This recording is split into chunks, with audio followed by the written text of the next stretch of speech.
वर्ष तौक जब कौन पिला कार्य करेंगे आपने ग्राम पंचायत पुलिस को जनाते 1098 फोन कर टोल फ्री नंबर जनवाक अनुरोध। समस्त जनसाधारण बुद्धिजीवी ए कार्यक्रम को सफल करने गाँ गाँव आम बाल्य विवाह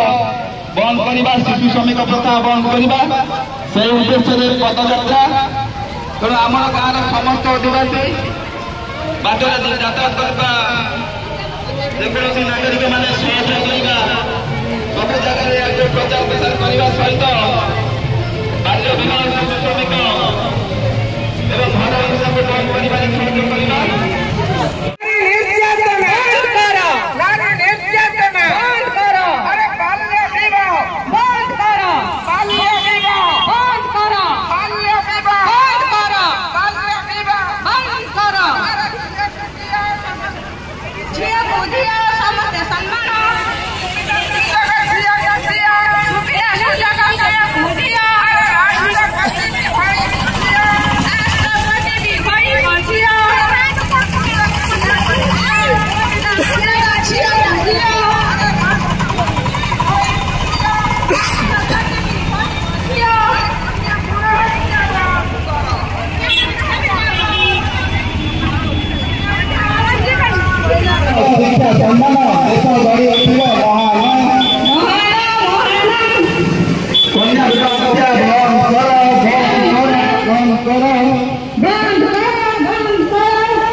समस्त